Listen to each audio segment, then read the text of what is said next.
이리 와봐. 술 한 잔 따라봐. 네? 뭐라고요? 말을 왜 두 번 하게 만들어? 이리 와서 술 한 잔 따르라니까. 나도 이런 미인이 따라주는 술 한 잔 받아보고 싶네. 싫은데요? 싫어? 남편 승진하는 거 안 보고 싶어? 출세길 막지 말고 이리 와서 따라보라니까. 죄송한데, 제 남편은 출세길 막힐 일 없어요. 왜 없어? 내가 고가 거지같이 써주면 어떡하려고? 그러시던가 말던가, 저희 남편은 출세길 안 막혀요. 자기 남편 금수저라 이거야? 어디서 따박따박 말대꾸를 하고 그래? 제가 누군지 알고 이렇게 무례하신 건지 모르겠네요. 누군데? 누구길래 이러는데? 안녕하세요. 저는 20대 후반 여성입니다. 제가 이런 이야기를 하게 될 거라고는 상상하지도 못했는데요. 이런 이야기를 하게 된 제 모습이 아직은 좀 어색하네요. 저는 정말 남들과는 다른 삶을 살아왔습니다. 저는 흔히들 말하는 금수저를 물고 태어났습니다. 태어나 보니 할아버지가 한 그룹을 창업하셨고 아버지가 그 회사를 물려받아 지금 저희 아버지는 단어 그대로 회장님이세요. 저는 그 회장님의 하나뿐인 딸이고요. 흔히들 재벌이라고 하죠. 저는 그 재벌 3세였습니다. 저는 별다른 노력을 하지 않고도 말 그대로 최대치를 누리고 살았어요. 정말 부모 잘 만난 덕에 단 한순간도 부족함이라는 건 모른 채 살아왔습니다. 오히려 차고 넘쳤죠. 게다가 너무 제 자랑 같지만 저는 외모도 어디서 빠지지 않을 만큼은 되기도 했습니다. 좀 재수없게 들리겠지만 감사히도 유전자도 타고난 것 같아요. 게다가 부모님이 정말 좋으신 분들이라 제가 하고 싶다는 건 뭐든 다 하게 해주셨습니다. 강요하는 성격들도 아니셔서 정말 제 삶에는 고민이라는 것은 존재하지 않았어요. 아버지는 제가 경영학을 전공해서 회사를 물려받기를 원하셨지만 그마저도 제가 싫다고 하니 두 번 말하지 않으셨습니다. 그 덕에 저는 무언가를 깊게 생각해 본 적이 없어요. 그럴 필요가 없었으니까요. 그런 제 삶에 어떤 남자가 나타났습니다. 그리고 사랑에 빠졌죠. 그 남자는 정말 지극히 평범한 사람이었습니다. 외모도 집안도 능력도 말이죠. 그 어느 것 하나 튀는 것 없던 그 남자에게 정말 특별한 점이 하나 있었어요. 바로 다정함입니다. 어쩌면 첫눈에 반했는지도 몰라요. 아버지를 만나러 회사에 간 날 건물 입구에서 짐을 든 어르신을 웃으며 도와주는 모습을 봤거든요. 웃는 모습이 너무 예뻐서 아니 어떻게 저렇게 웃을 수 있지 했던 기억이 납니다. 그 이후로 그를 보기 위해 아버지 회사에 이유 없이 들리는 날이 많아졌어요. 그러다 우연히 그를 보게 된 날은 하루 종일 기분이 좋았습니다. 맞아요. 저는 그렇게 사랑에 빠졌어요. 남들이 보면 뭐 그런 걸로 사랑에 빠지냐 하겠지만 저는 그의 웃는 모습이 너무 좋았습니다. 그렇게 우연 아닌 우연으로 마주치는 일이 잦았고 눈인사 정도 주고받을 수 있게 되었을 때 제가 먼저 커피 한 잔 마실 수 있냐고 물었습니다. 그렇게 커피가 밥으로, 밥이 영화로 자연스럽게 연인이 되었고 저는 제가 누구의 딸인지 말하지 않고 그와 2년 넘게 연애를 했어요. 그는 알면 알수록 좋은 사람이었습니다. 놓치면 평생을 후회할 것 같았어요. 그래서 제가 먼저 결혼하자고 말했습니다. 그는 아직 자기가 사원이고 자리를 덜 잡아서 좋은 집, 근사한 결혼식 같은 건 해줄 수 없다는 말에 제가 다 있으니 괜찮다고 말하며 저희 아버지가 누군지 말했습니다. 당연히 그는 많이 놀랐습니다. 그리고 걱정했습니다. 환경이 너무 다르잖아. 우리가 잘 맞춰서 살 수 있을까? 아니, 그 전에 허락은 받을 수 있을까? 저도 걱정을 아예 하지 않은 건 아니었습니다. 물론 저희 부모님은 제가 하고 싶은 걸 다 하게 해주시긴 했지만 결혼은 또 다른 문제일 수 있으니까요. 게다가 본인의 회사 사원이면 아버지 입장에서는 받아들이시기 힘들지도 모른다고 생각했습니다. 그래도 너무 서운해하지 말자고 함께 이겨내자고 둘이서 손 꼭 붙잡고 이야기했던 게 새록새록 떠오르네요. 하지만 걱정했던 것과 달리 모든 것은 순조롭게 진행됐습니다. 부모님은 완전 두 팔 벌려 환영하신 건 아니었지만 제가 누군가를 이렇게 좋아하는 건 처음 본다며 어떻게 할 수 없다며 별말 없이 허락하셨거든요. 오히려 그의 부모님이 너무 부담스럽다고 하셔서 설득하는데 시간이 좀 걸렸어요. 그렇게 그는 제 남편이 되었습니다. 결혼식도 조용히 진행했어요. 정말 친한 지인분들이나 초대해야 할 분들만 모시고요. 하나밖에 없는 딸 결혼식을 화려하게 해주고 싶으셨던 어머니는 좀 많이 서운해하셨지만 제가 행복해하는 모습을 보고 다 괜찮아지신 듯했어요. 그런 부모님을 보면서 정말 잘 살아야겠다고 다짐했었습니다. 그 다짐을 증명이라도 하듯 저희는 정말 잘 지냈어요. 남편은 제가 생각하는 것 이상으로 정말 다정하고 자상하고 성실한 사람이었습니다. 아버지도 그런 그를 점점 예뻐하는 게 눈에 보였어요. 어느 날은 진지하게 저를 불러다가 회사 경영에 대해 관심이 있는지 한번 떠보라고 하실 정도였으니까요. 남편은 그 이야기를 듣고는 자신은 그런 능력이 안 된다며 손사래를 쳤지만 말이죠. 저희 결혼 생활은 순조로웠습니다. 회사에 알리기 싫다 해서 정말 아무도 그가 우리 아버지의 사위라는 사실을 몰랐어요. 언젠가 알게 될 사실이지만 아직은 마음의 준비가 안 됐다는 그의 말을 존중했습니다. 걱정이고 고민이고 없이 순조롭기만 할 줄 알았던 제 결혼 생활에 문제가 생긴 건 그로부터 1년쯤 지날 무렵이었습니다. 남편은 어느 순간부터 표정이 조금씩 어두워졌습니다. 피곤해 보이는 얼굴로 집에 들어오고 출근할 때면 얼굴에 근심과 걱정이 가득했습니다. 무슨 일 있어? 무슨 일이 있을 게 뭐가 있어? 없어. 당신 요즘 너무 고민 많고 힘들어 보여. 그런 거 없어. 신경 쓰지 마. 늘 대화가 많던 저희가 어느 순간 대화가 줄어들었고 저는 남편의 눈치를 보기 시작했습니다. 그러다 보니 자연스럽게 불만이 생기게 되더라고요. 힘든 건 알겠는데 그걸 집에서까지 저렇게 티낼 필요가 있나 싶고요. 자기 요즘 집에 들어오면 씻고 자기 바쁘고 나랑 길게 대화한 게 언제인지 기억은 나. 우리 아직 신혼이야. 이제 결혼 1년쯤 지났다고. 미안해. 근데 집에 들어오면 그냥 쉬고 싶어. 이해해보려고 노력했습니다. 일이 많이 힘든가 보다 하고요. 당장 아버지에게 달려가서 남편 좀 덜 힘들게 해달라고 징징거리고 싶었지만 남편의 성격상 그러면 화를 낼 것 같았기에 꾹 참았습니다. 제 마음고생이 날로 깊어지던 어느 날 어쩌면 남편의 그 힘듦이 회사 일 때문이 아닐지도 모른다는 의심이 피어나기 시작했습니다. 어느 순간부터 제가 있는 곳에서 전화나 문자를 받지 않았거든요. 무슨 전화길래 그렇게 매번 나 피해서 받아? 피하다니. 일 관련 전화니까 조용한 곳에서 받는 거지. 앞으로는 그냥 앞에서 받아. 내가 불편해서 안 돼. 도대체 뭐가 불편하다는 건지 하나도 이해가 되지 않았어요. 혹시 남편에게 다른 숨겨야 하는 비밀이 생긴 건 아닐까 하는 불안함에 잠도 제대로 이루지 못했습니다. 겨우 1년 만에 이런 모습을 부모님께 보여주고 싶지도 않았고 제 결혼에 대해 뒤에서 수군거리는 이들에게 흥미로운 이야기거리를 주고 싶지도 않았어요. 그래서 혼자 속만 썩여가는 날들이 지속됐습니다. 그러던 어느 날 주말에도 걸려온 전화를 보고는 제 눈치를 보며 서재로 들어가는 남편의 모습을 보고 터지고 말았습니다. 서재에서 나오기만을 기다렸다가 나오는 그의 휴대폰을 뺏었습니다. 그리고는 최근 통화 목록을 확인했어요. 부장님이라고 되어 있었습니다. 말리는 남편을 피해 방으로 들어가서 문을 잠그고 전화를 걸었어요. 여보세요. 낮은 중년 남성의 목소리에 진짜 부장님이구나 하는 안심과 의심했던 것에 대한 미안함, 그리고 주말에도 전화를 거는 그 부장이라는 사람에 대한 화. 복잡한 감정들이 밀려왔지만 거기서 제 남편을 왜 이렇게 찾냐고, 제가 누군지 아냐고 그런 말들을 할 수는 없잖아요. 그래서 그냥 잘못 건 척하기로 했습니다. 아, 죄송합니다.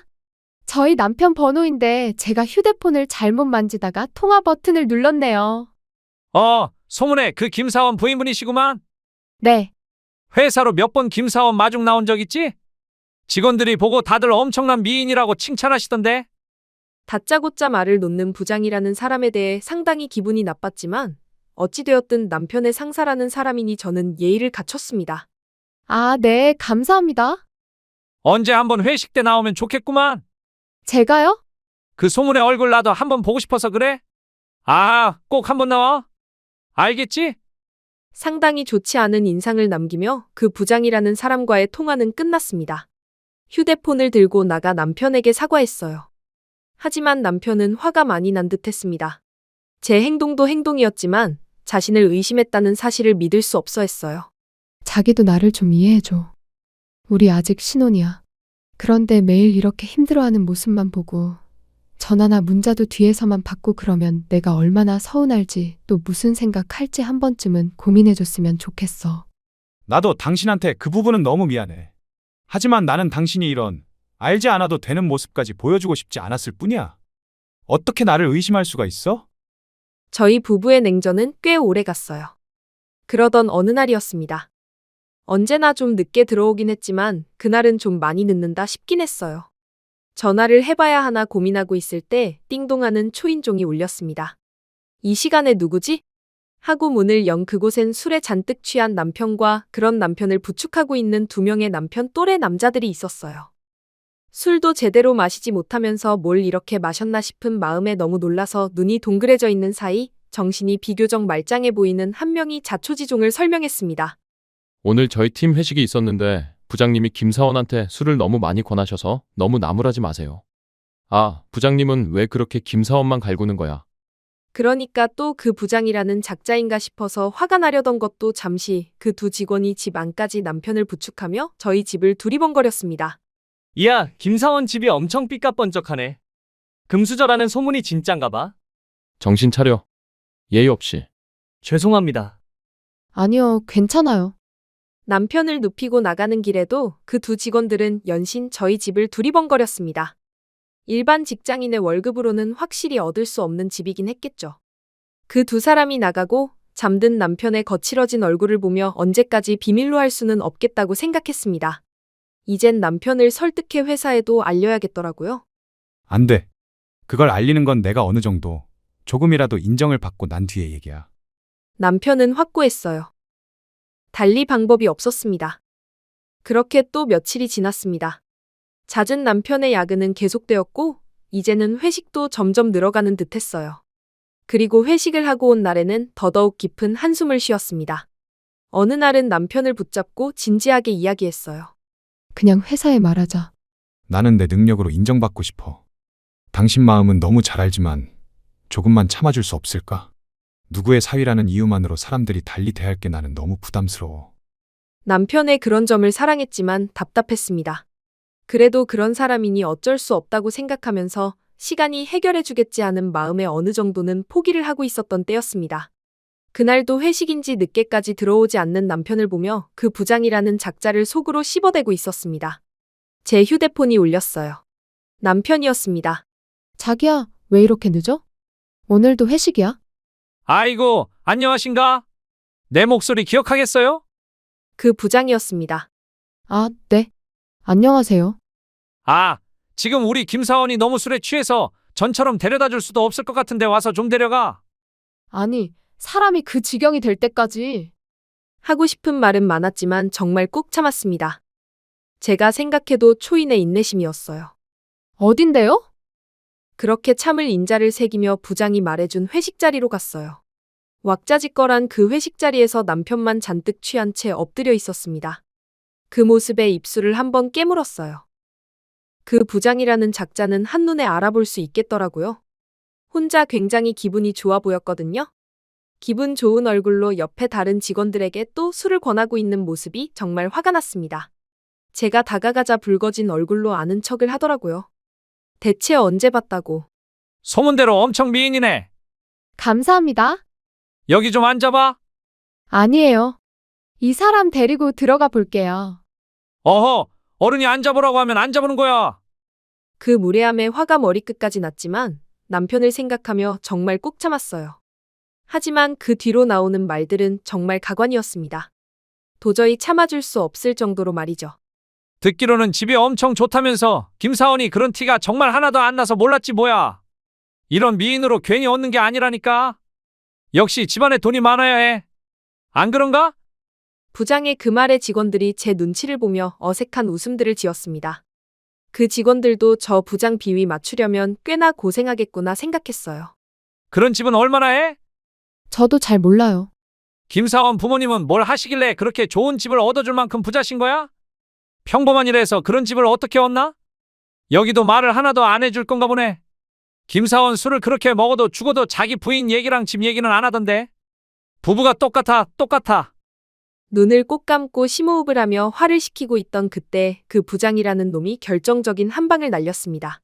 이리 와봐. 술 한 잔 따라봐. 자신의 옆자리를 툭툭 치며 한 말에 제 귀를 의심했어요. 네? 뭐라고요? 말을 왜 두 번 하게 만들어? 이리 와서 술 한 잔 따르라니까. 나도 이런 미인이 따라주는 술 한 잔 받아보고 싶네. 정말 경악스러운 행동이었습니다. 저는 도저히 참지 못하고 인상을 썼어요. 싫은데요? 싫어? 남편 승진하는 거 안 보고 싶어? 출세길 막지 말고 이리 와서 따라보라니까. 죄송한데 제 남편은 출세길 막힐 일 없어요. 왜 없어? 내가 고가 거지같이 써주면 어떡하려고? 그러시던가 말던가. 저희 남편은 출세길 안 막혀요. 자기 남편 금수저라 이거야? 어디서 따박따박 말대꾸를 하고 그래?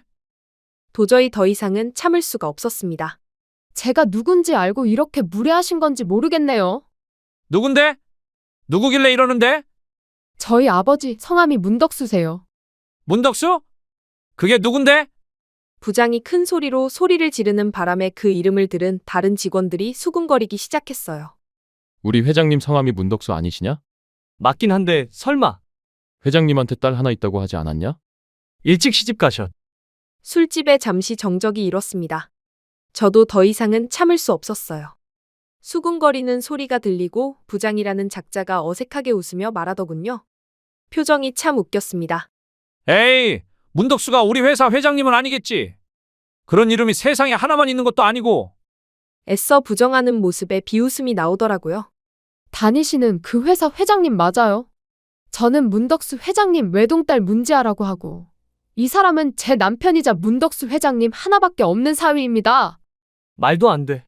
아니, 세상에 어떻게 이런 일이 있어? 우리 김사원한테 뭐 잘못한 거 없냐? 부장님 이제 끝난 거 아니냐? 이런 수군거림이 계속 오갔습니다. 부장이라는 사람 안색이 하얗게 질리더라고요. 그리고 정말 믿고 싶지 않다는 듯 떨리는 목소리로 겨우 말을 이어가더라고요. 거짓말? 거짓말이지? 제가 멀쩡한 정신으로 그런 거짓말을 뭐하러 해요? 더군다나 남편 회사 사람들한테? 내일 가서 직속 상사이신 박 이사님께 물어보세요. 문지아가 다 말했다고. 그분은 다 아시니까. 그제야 믿고 싶지 않은 그 현실이 진짜라는 게 와닿았던 걸까요?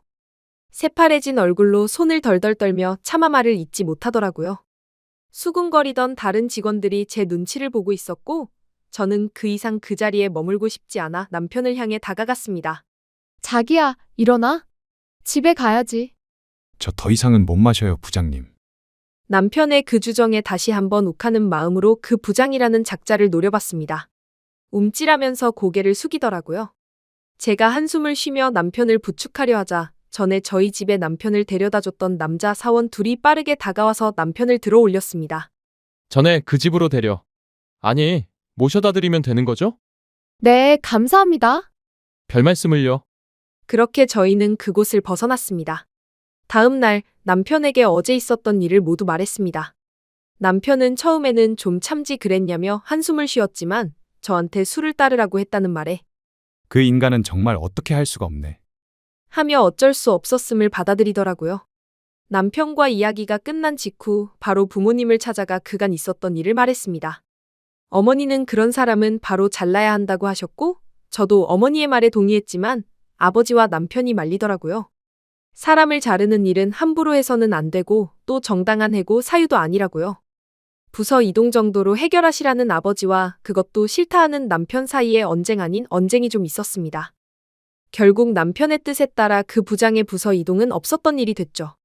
저는 남편을 완벽히는 이해할 수 없었지만 본인 때문에 뭔가가 바뀌는 걸 상당히 부담스러워하는 마음은 그동안 그의 성품을 보아 어느 정도는 받아들일 수 있었습니다. 그리고 한 번 더 생각해보면 그 편이 그 부장에게 더 힘든 일이 될 수도 있겠다는 생각도 들긴 했어요.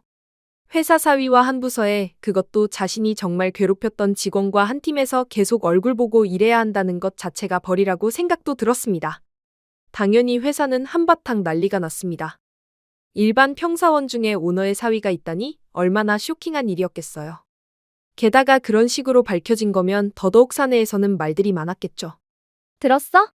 그 팀에 회장님 사위 있다는 거? 부장이 회장님 따님 분한테 술 따르라고 했다가 빡쳐서 다 밝힌 거라면서요. 그 부장은 이제 어떡하냐? 출세길이고 뭐고 다 막힌 거죠 뭐. 여기저기 남편을 구경 오고 같은 팀 직원들은 남편의 눈치를 보기 시작하고 자신을 대하는 사람들의 시선이나 태도에 남편이 힘들어하는 것 같더라고요. 원래 그런 일에 익숙한 사람이 아니니까 더 그랬겠죠. 부장은 그 다음 날 급하게 휴가를 냈다고 들었습니다. 저는 남편에게 싹싹 빌어올 줄 알았는데 숨는 쪽을 택한 것 같더라고요. 잘 알지도 못하는 사람이었지만 그 사람답다는 생각이 들었습니다. 그리고 박 이사님께 연락이 왔습니다. 직원 단속 제대로 못해서 미안하다는 사과의 전화였어요. 솔직히 이사님이 뭘 그렇게 잘못하셨어요. 부하 직원들 하나하나 다 관리할 수 있는 것도 아니고 제가 원하는 대로 남편이 누군지 다 알게 됐으니 됐다고 생각했습니다. 그리고 전화위복인지 뭔지 아버지가 이번 일로 남편을 정말 신뢰하게 된 것 같더라고요. 어느 날 저를 불러서 이런 말씀을 하셨습니다. 네가 사람 보는 눈은 나를 닮았어. 맨날 좋은 건 다 당신 닮았대. 박 이사가 칭찬을 엄청 하더라고. 그 부장한테 그렇게 부당한 일을 많이 당해도 불만 한마디 없이 자기 일을 착실하게 잘했다고. 너무 착실해서 저는 답답할 때도 있어요. 그런 남자가 진국인 거야. 그렇게 그 부장은 며칠간 잠수를 탔다가 회사로 돌아와서 아무렇지 않은 척 굴었다고 합니다. 마치 그 일이 없었던 것처럼 말이에요. 하지만 제 남편을 대하는 태도는 완전히 달라진 것 같았습니다. 그거야 당연한 이야기겠죠? 사람들이 나를 너무 조심스럽게 대하니까 부담스러워. 사실 저도 이 이야기는 여기서 끝날 줄 알았습니다. 그랬어야 했는데 그러질 못했어요. 그 이후로 저희 아버지의 자식은 저 하나밖에 없고 그 딸이 회사 경영에는 관심이 일절 없는 건 다들 알고 있던 사실이니 저희 남편이 회사를 물려받게 될 거라고 다들 자연스럽게 그렇게 생각하는 것 같더라고요. 사실 그게 맞기도 하고요. 그 때문에 남편은 많이 곤란해하는 것 같았지만 어차피 언젠가 한 번은 겪어야 할 일이라고 다독였습니다. 저는 종종 회사로 찾아가 퇴근하는 남편과 함께 저녁을 먹고 집으로 들어오곤 했습니다. 그날도 함께 저녁을 먹기 위해 회사로 갔어요. 로비에서 기다리고 있는데 낯익은 얼굴들이 보였습니다. 회식 때 봤던 남편의 팀 사람들이더라고요. 마주쳐서 괜히 인사하고 이런 것도 썩 하고 싶진 않아서 뒤를 돌아서 휴대폰을 꺼냈습니다. 그들은 저를 못 본 듯 했어요. 그러니 그런 대화를 나눈 거겠죠? 그러니까 내가 처음 집에 갔을 때 너무 신기했다는 게 그거였다니까. 김사원한테는 그 특유의 금수저 느낌이 안 나거든. 그런데 집이 으리으리해서 진짜 놀랐어. 특유의 금수저 느낌이 뭔데요? 있잖아. 그 막 태생부터 여유로운 느낌. 가진 사람들만 풍기는 그런 게 있어. 조급함이 하나도 느껴지지 않고 묘하게 다른 사람들보다 한층 높게 서 있는 것 같은. 그냥 재수 없는 느낌 아니에요, 그거? 그렇게 되나?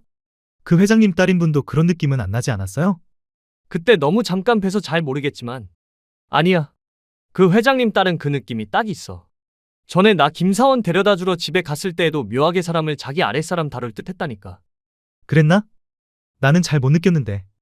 그냥 되게 미인이시라는 거 말곤. 네가 둔해서 그래. 기분 나쁜 뒷담화였지만 없는 데선 나라님도 욕한다는데 뭐하며 넘길 수 있는 이야기들이었습니다. 워낙 이런저런 이야기를 많이 들어왔던지라 그런가 보다 하기도 했고요. 그럼 김사원이 이 회사 다 물려받는 걸까요? 그렇지 않을까? 딸이 경영에는 관심이 없다며. 남자판 신데렐라라니까. 진짜 무슨 복이야. 얼굴이 잘생긴 것도 아니고 집안이 괜찮은 것도 아니고 대체 뭐에 반해서 결혼을 한 건지. 왜요? 성격 엄청 좋으시던데. 성격은 나도 좋아. 남편을 욕하는 건 참을 수 없어서 나서려던 그때였습니다. 벌써 왔어? 멀리서 남편이 저를 부르는 소리가 들려서 뒤를 돌아 웃으며 인사를 했어요. 열심히 뒷담화하던 직원들의 얼굴이 굳어진 게 보였습니다. 그들을 향해 싱긋 웃으며 까딱 인사를 하고는 남편과 함께 회사를 나왔어요.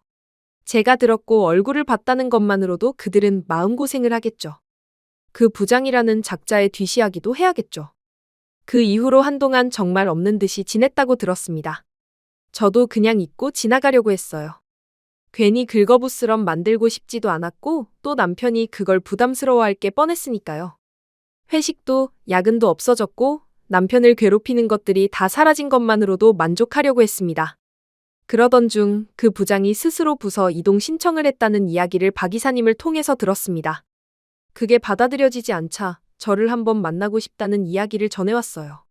만나기 싫었지만 왜 나를 만나고 싶어 하는지, 무슨 이야기를 하려고 그러는 건지 이야기나 들어보자 하는 마음으로 그 자리에 나갔습니다.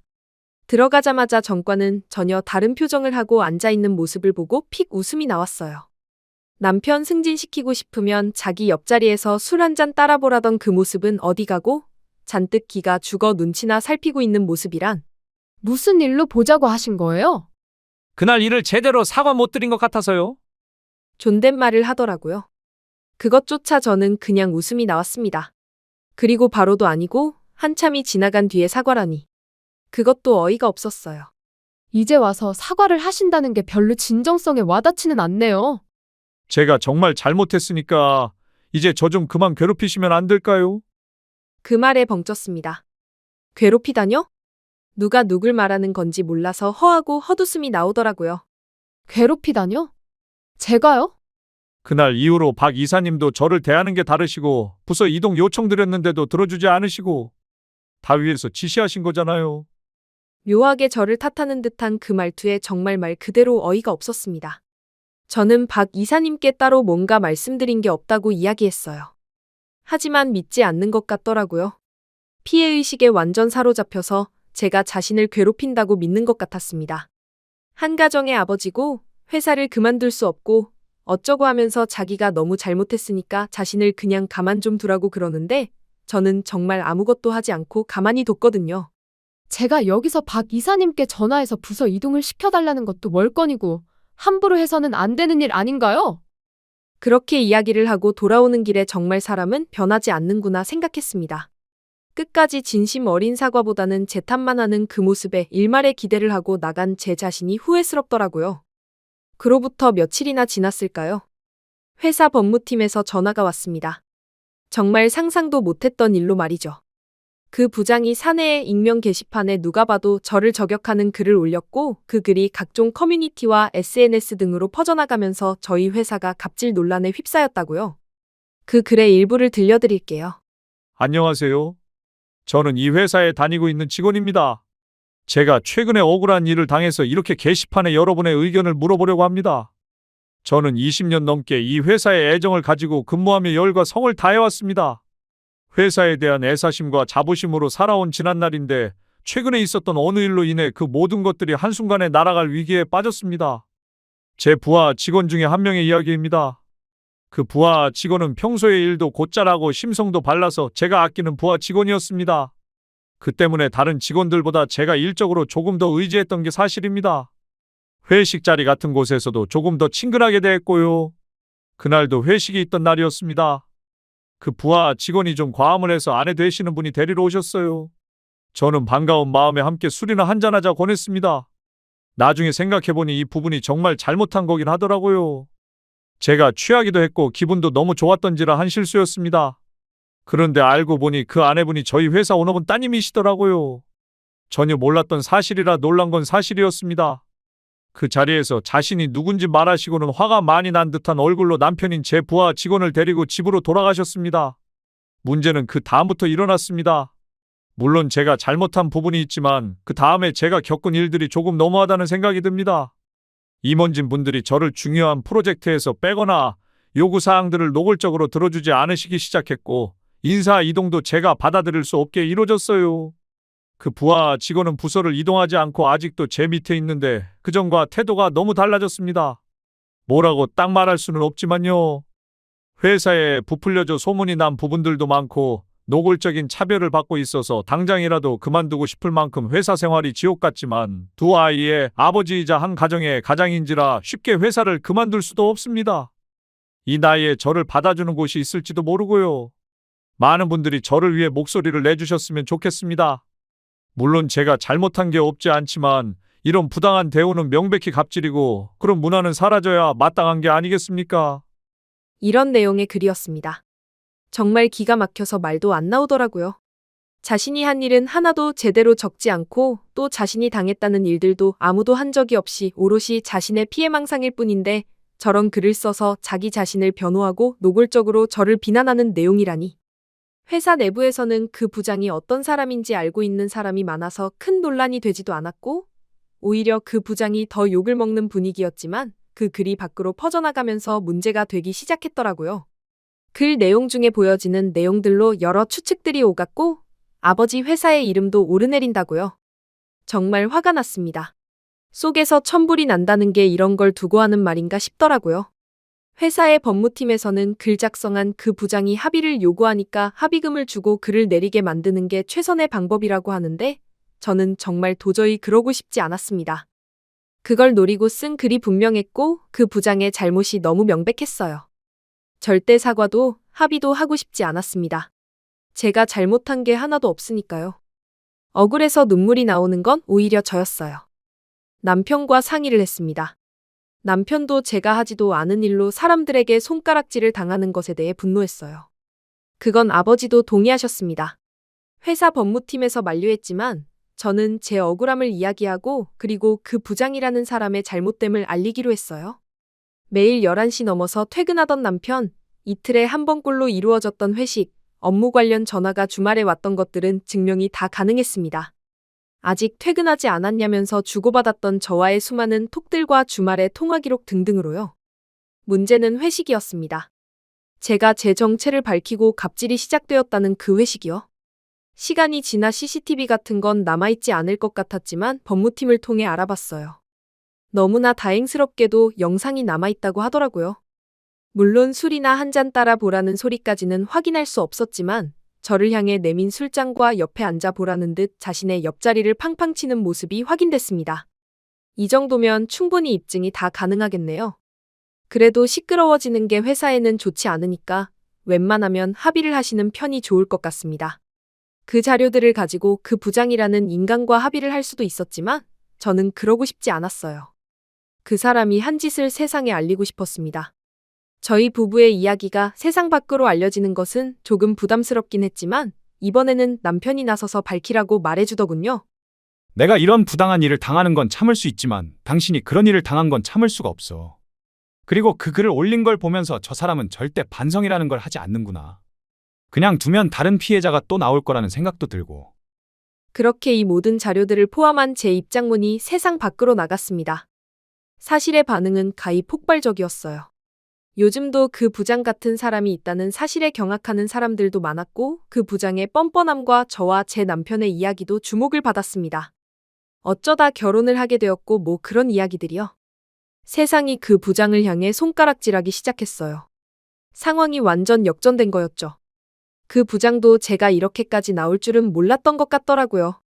적당히 몇 억 쥐어주면서 합의하면 회사를 그만두고 나가서 그 돈으로 편하게 살 생각이었겠죠. 그런 어림도 없는 꿈을 꾸며 어쩌면 행복에 부풀었을지도 모를 일입니다. 다시 생각해도 화가 나네요. 돈 넘은 회식 문화, 이대로 괜찮은가? 야근 없다고는 하지만 하지 않으면 눈치 주는 직장 문화. 이런 기사들이 쏟아졌습니다.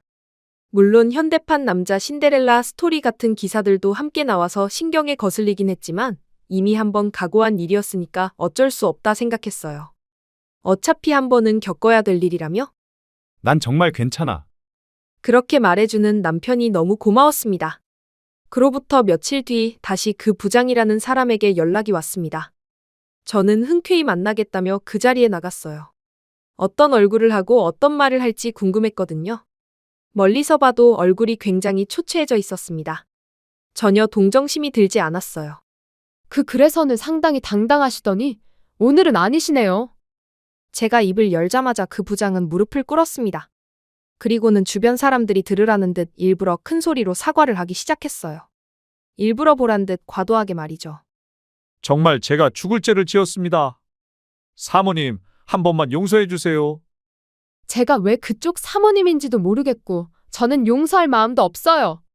이렇게 되니까 사과하시는 게 제일 어이가 없네요. 술 한 잔 따라보라던 그 당당한 태도는 다 어디 가고. 그건 누구신지 몰라 뵙고.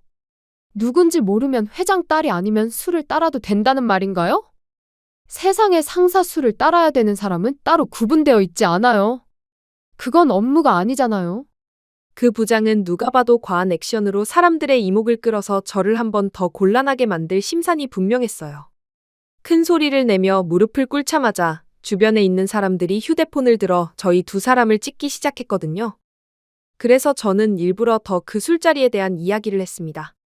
요즘 같은 시대에 일반 평사원의 부인에게 술을 따르라고 하는 게 말이 되냐고요? 그랬더니 제 예상대로 사람들이 그렇지, 저게 맞는 말이지 하며 동의를 하기 시작하더라고요. 그 웅성거림을 들었는지 얼굴이 시뻘개지더니 갑자기 제 발목을 잡고 우는 소리를 내기 시작했습니다. 한 번만 용서해 주시면 정말 회사의 목숨이라도 바치겠습니다.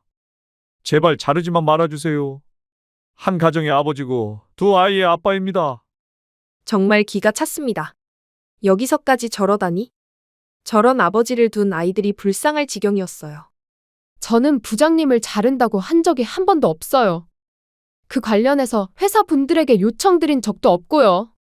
지금도 앞으로도 그런 월권 행위는 하지 않을 거예요. 그러니까 부당한 일 당한다고 너무 억울해하지 않으셔도 됩니다. 사내 평판은 이미 그 전부터 안 좋았던 거 아시잖아요.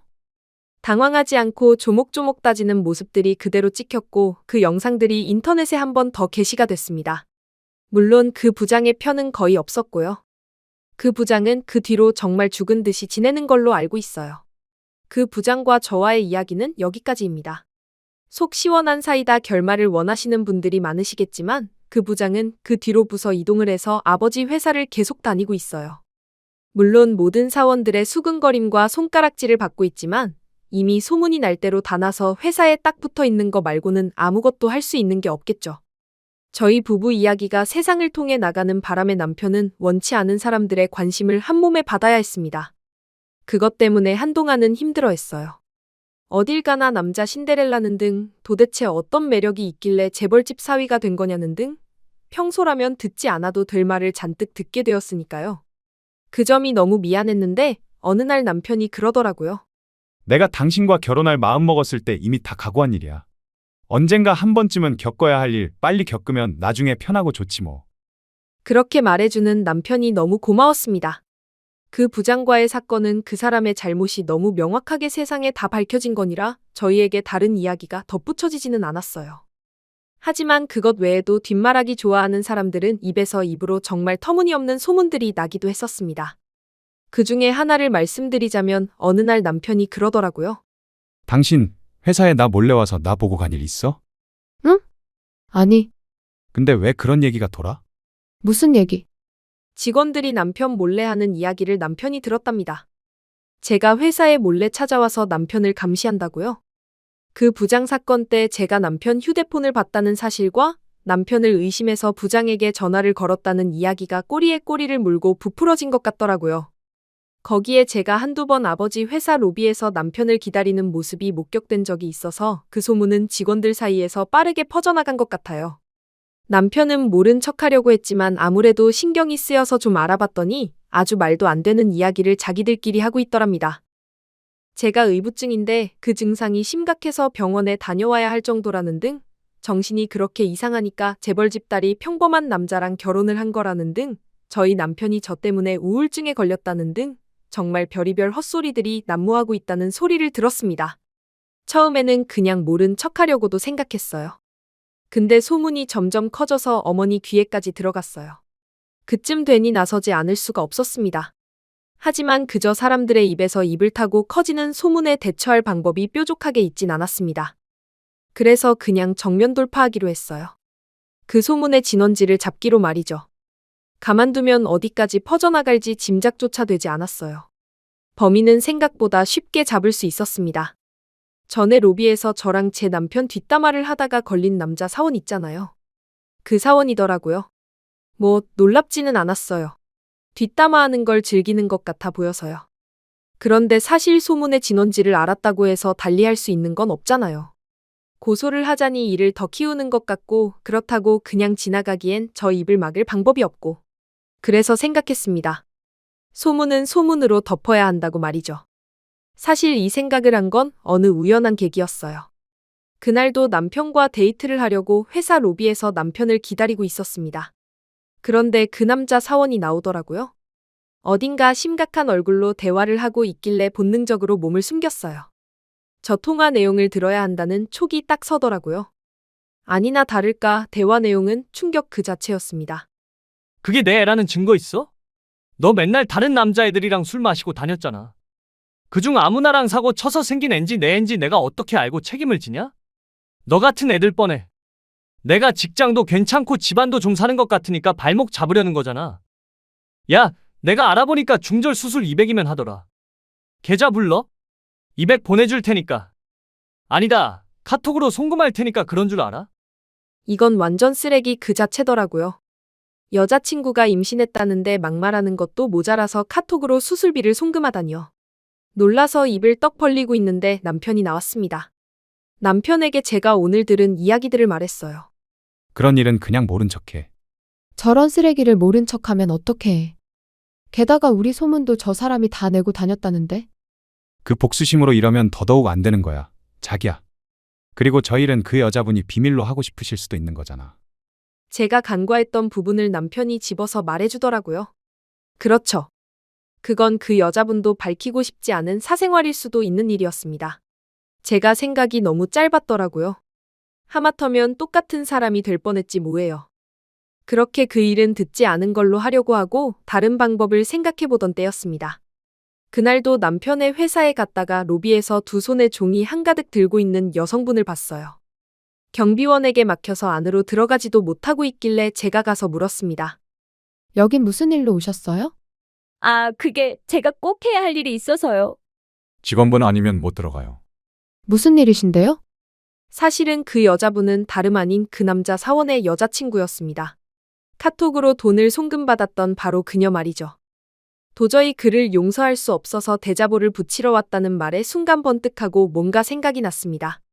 이렇게 하시면 명예훼손으로 고소당하실 수도 있고 본인 신상도 오픈되는 거니까 이렇게 하지 마시고요. 제가 여기 회사 익명 사내 게시판 아이디랑 비밀번호 드릴 테니까 거기에 주어 없이 글을 써보세요. 그럼 본인도 본인이라고 나서지도 못하고 소문은 나고 아주 곤란해지니까. 그녀는 제게 받아간 아이디로 곧장 사내 게시판에 글을 썼습니다. 그 내용은 이랬어요. 저는 이 회사의 남자 직원분과 오랜 시간 연애를 했던 사람입니다. 그와 함께할 미래를 꿈꿀 만큼 그를 너무 사랑했어요. 외국으로 유학을 갔다 온다 했을 때도 기다렸고 운동도 좋아하지 않지만 클라이밍을 좋아하는 그를 따라서 매번 운동도 함께 다녔습니다. 그러던 중 알게 된 사람들과 함께 어울려 다녔어요. 그게 화근이었나 봅니다. 거기서 알게 된 다른 남자분과 저를 끝없이 의심했고 그 때문에 저희는 싸움이 잦아졌어요. 지금 생각해보면 사실 저랑 헤어지고 싶은데 핑계를 만든 게 아닐까 하는 생각도 듭니다.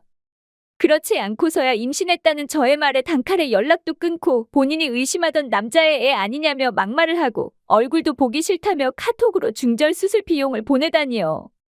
그 돈을 받고 너무 비참해서 사라져버릴까 생각도 해봤지만 그건 제가 너무 억울하잖아요.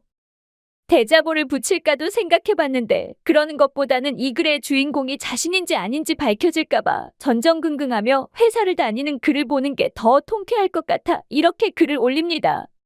마지막으로 한마디만 할게요. 야, 이 자식아. 그건 네 애인 거 너도 알고 나도 알아. 그냥 헤어지고 싶으면 헤어지고 싶다고 하지. 어디서 쓰레기같이 다른 남자랑 엮어서 발을 빼려고 해? 진짜 그렇게 살지 마라. 이 이야기의 주인공은 빠르게 유추가 되었습니다. 외국 유학을 갔다가 클라이밍을 취미로 즐기는 젊은 남성이 회사에 많지는 않잖아요. 그 중의 경우에 수 몇 개를 빼고 나면 사실 남는 건 한 사람이나 다름없었어요. 나중에 들어보니 그 남자 사원은 결국 회사를 그만뒀다고 하더라고요. 지나가면 다들 수군거리고 손가락질하니 견딜 수가 없었겠죠. 소문이라는 건 그런 건데 왜 다들 남의 이야기는 그렇게 쉽게들 할까요? 이제 진짜 이 이야기를 마무리 지어야 할 때가 온 것 같네요.